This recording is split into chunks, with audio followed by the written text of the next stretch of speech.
Stand by. 0.99. Less than 1 second. Pati alpha. Magagawa ko ba yon? Subukan natin. Hello mga kaibigan, ako po si Guns Pinoy. Kasama natin ngayon si Khalil Beray, 3-time IPSC World Champion. Ayan, so ngayong araw tuturuan niya tayo kung paano mag-draw ng pistol. Let's go!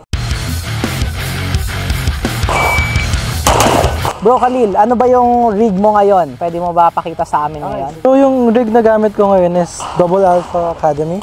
Naka-link sa belt, ito yung latest belt namin, Lynx belt. Tapos ito rin yung latest holster namin, which is the Double Alpha Flex holster. Ito lang talaga yung choice ko na equipment kasi reliable, safe, tapos sobrang durable yan eh. So today bro, turo ko yung proper stance saka draw. Pagdating sa stance, ang iniiwasan natin is yung nakapiki, magkalapit yung feet.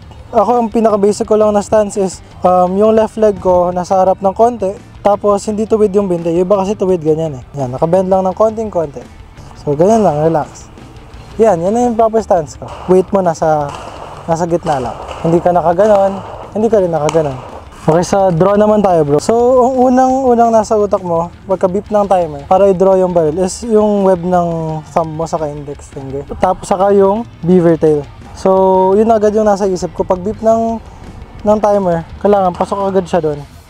Pagpasok niya, gigrip na nung kamay ko yung barrel, tapos bunot. Sa slightly faster na pace, ganito siya.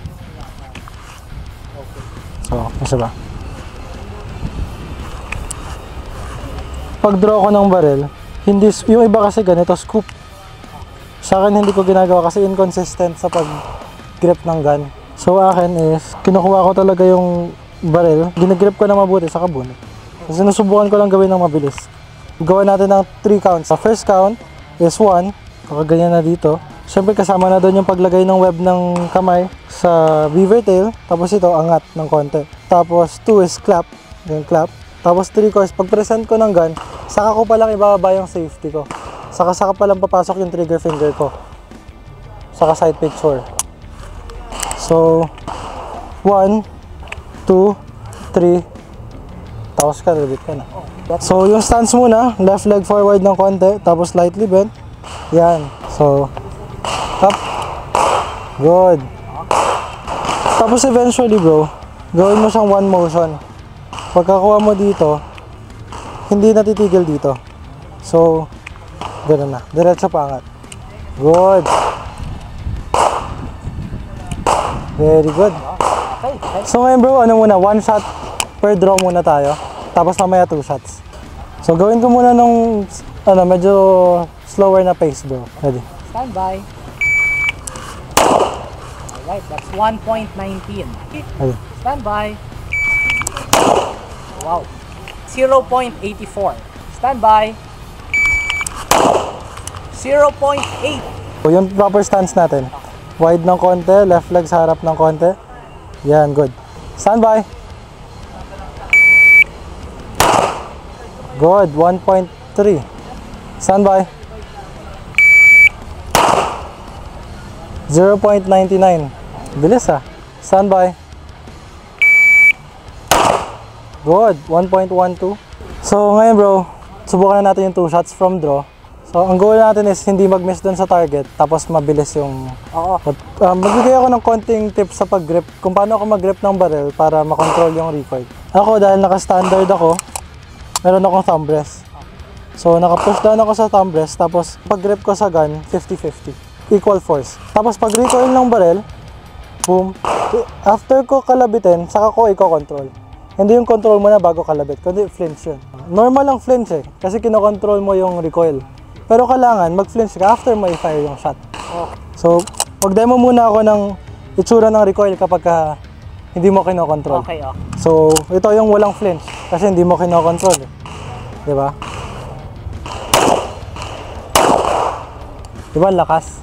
So, pero pagka kinontrol mo yung recoil, ganito siya. Malaking difference. Malaking difference. So, ngayon subukan natin yung draw. Okay, from the draw 2 shots? Yep. Are you ready? Ready. Stand by.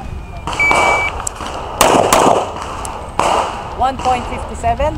Stand by. 1.01.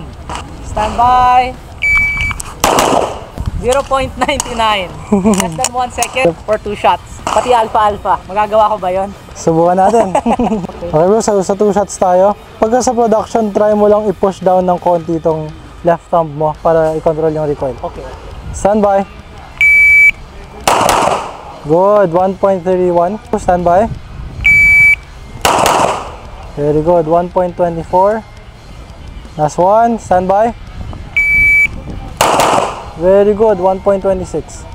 Thank you very much, bro. Thank you, bro. Marami ako natutunan. Yun, ang ating quick video kung paano mag-draw featuring Khalil Viray. Invite mo naman yung mga viewers natin ngayon sa yung page or Instagram. So guys, please follow me on Facebook, Khalil Adrian Araneta Viray, and at Khalil Viray sa Instagram. Alright, so yun, again bro, maraming salamat. Thank you so much. Salamat din po sa ating sponsor para sa video na ito, The Gun Store. Thank you po sa The Gun Store for making this video possible. Salamat po syempre sa inyo sa panonood. Kita-kita po tayo sa susunod na video. Ako po, si Guns Pinoy.